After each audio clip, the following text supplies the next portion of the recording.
और निश्चित रूप से चिराग पासवान जी ने जो अपने स्लोगन के माध्यम से हमेशा कहा करते हैं कि बिहार फर्स्ट, बिहारी फर्स्ट का जो मुहिम है वही हमको लेकर चलना है, ताकि बिहार की जनता, बिहार का विकास जो है हर सेक्टर में बिहार का विकास। तो राजा पकड़ के जो भी हमारे युवा हैं जो कि पढ़े लिखे हैं, मैट्रिक इंटर बीए करके आज भी जो है बेरोजगारी का दंश झेल रहे हैं, उन युवाओं को रोजगार मिले, इसके लिए हम लोग विधानसभा में आवाज उठाने का काम करेंगे। बहुत ऐसी हमारी महिला बहनें हैं जो पढ़ लिख कर जो है उनका भी रोजगार नहीं मिल पा रहा है, वो भी दर दर की ठोकरें खा रही है।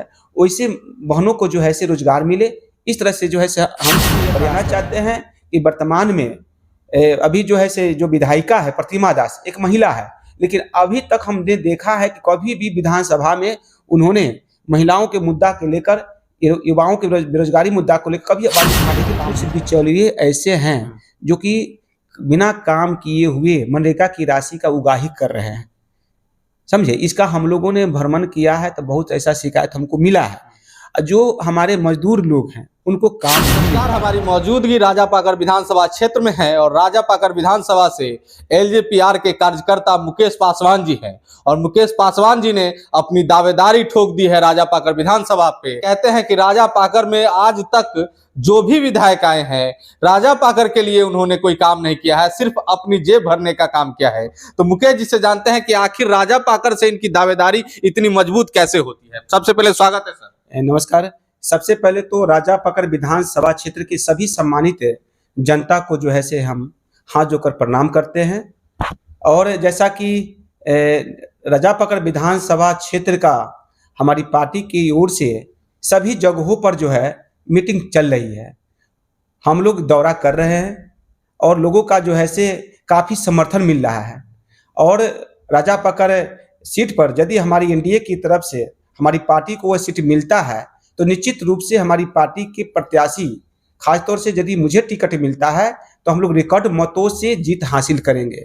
रिकॉर्ड मतों से जीत हासिल करने की बात कर रहे हैं मुकेश जी, लेकिन एक सवाल होगा और थोड़ा तीखा होगा कि इससे पहले आपके ही पार्टी को टिकट मिला था, तो आखिर क्या कमियां रह गई कि कांग्रेस ने बाजी मार लिया है, महागठबंधन बाजी मार करके वहां पे अपनी कब्जा कर लिया गया। देखिए, सबसे बड़ी चीज है कि हमारा एनडीए गठबंधन के हम लोग उस समय हमारे सहयोगी नहीं थे, और इस बार जो है हमारी एनडीए में जनता दल यू, भारतीय जनता पार्टी और लोजपा तीनों मिलकर चुनाव लड़ रही है।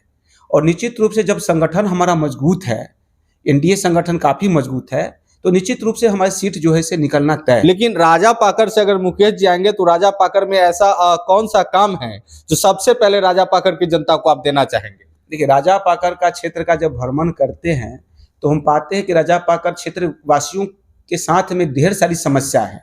सबसे बड़ी समस्या है कि जो राजापाकर के जो भी हमारे युवा हैं जो कि पढ़े लिखे हैं, मैट्रिक इंटर बीए करके आज भी जो है बेरोजगारी का दंश झेल रहे हैं, उन युवाओं को रोजगार मिले, इसके लिए हम लोग विधानसभा में आवाज उठाने का काम करेंगे।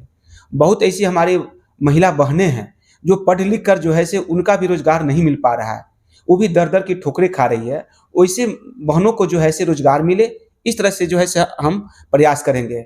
हम यह कहना चाहते हैं कि वर्तमान में अभी जो है जो विधायिका है प्रतिमा दास, एक महिला है, लेकिन अभी तक हमने देखा है कि कभी भी विधानसभा में उन्होंने महिलाओं के मुद्दा के लेकर, युवाओं के बेरोजगारी मुद्दा को लेकर कभी आवाज उठाने का काम नहीं किया। तो जनता तो सब कुछ समझ रही है, ऐसे प्रत्याशी को दोबारा मौका नहीं देगी। अस्पताल जाने के लिए रास्ता नहीं तक जो है हम लोग राजापाकर का भ्रमण किए हैं तो बहुत ऐसे जगह हैं जहां पर रास्ता अभी तक जर्जर अवस्था में। राजापाकर प्रखंड के सब सरकारी अस्पताल पीएससी जाने के लिए, वहां जाने के लिए रास्ता नहीं है। मुकेश जी, इस पे क्या कहिए? यह किसका दायित्व बनता है? जनप्रतिनिधियों का बनता है, जो जीते हुए लोग हैं। अब जीते हुए लोग हैं, विधायक बन जाते हैं और वो जो है जनता की समस्या को निदान नहीं कर पाते, रोड नहीं बनवा सकते हैं, तब इसलिए विधायक है। काम कीजिएगा, बिल्कुल बिल्कुल बिल्कुल, हॉस्पिटल को रोड देने का काम करेंगे और 24 घंटा वहां पर डॉक्टर उपलब्ध रहे और हमारे मरीजों को जो है सदर हॉस्पिटल का चक्कर लगाना न पड़े। हमारा टोटल राजापाकर विधानसभा के जो भी हमारे जनता है उनका पूरा का पूरा इलाज यदि राजापाकर प्रखंड में ही यदि बेहतर तरीका से हो जाता है तो उनका बहुत बड़ी माने समझ सुविधा होगी। होता क्या है कि हमारा राजापाकर क्षेत्र के जो भी हमारी जनता है उनको यदि कोई गंभीर बीमारी के चपेट में लोग आ जाते हैं तो उनको सदर हॉस्पिटल आना पड़ता है, उनको पीएमसीएच जाना पड़ता है। अब उनको जाने और आने में ही गरीब गुरबा को कितना राशि का खर्च होता है यह महसूस कर सकते हैं।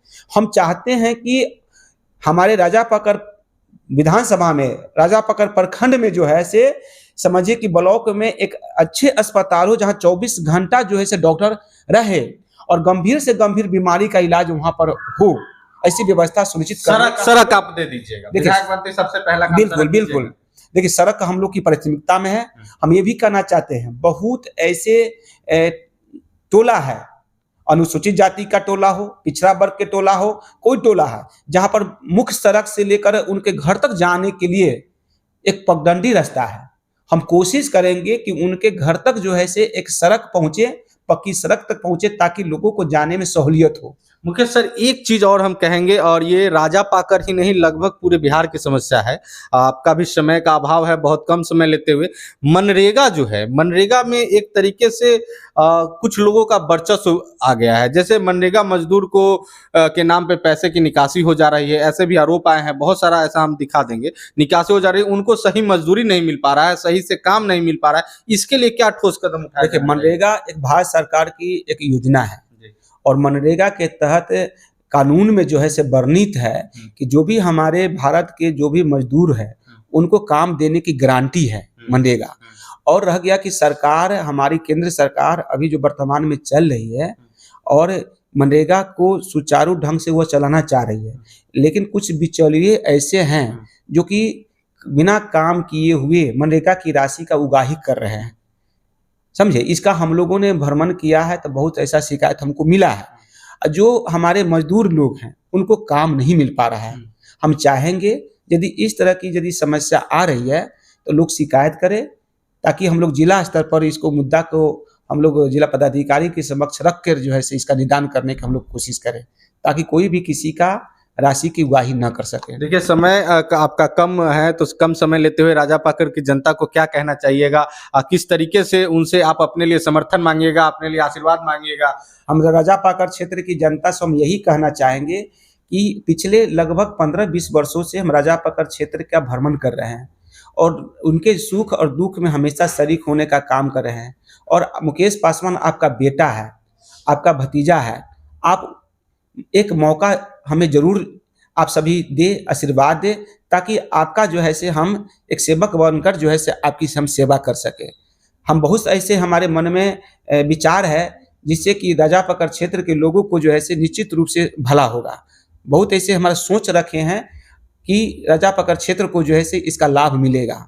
हम लोग रामविलास पासवान जी के समझिए कि अनुयायी हैं, वो हमारे राजनीतिक गुरु रहे हैं, उनसे हमने बहुत कुछ सीखा है। स्वर्गीय रामविलास पासवान जी के सपनों को साकार करने का दायित्व है जिस प्रकार से माननीय चिराग पासवान जी का है, उसी प्रकार से मुकेश पासवान का भी दायित्व बनता है कि अपने नेता के सपनों को साकार करे। तो निश्चित रूप से हमारे नेता जो है से सभी वर्गों को लेकर चलने का काम किए हैं, सबका विकास करने का काम किए हैं, सबका साथ लेकर चलने का काम किए हैं। उन्हीं के पद चिन्हों पर चलते हुए हम आगे राजनीति को आगे बढ़ाना चाह रहे हैं।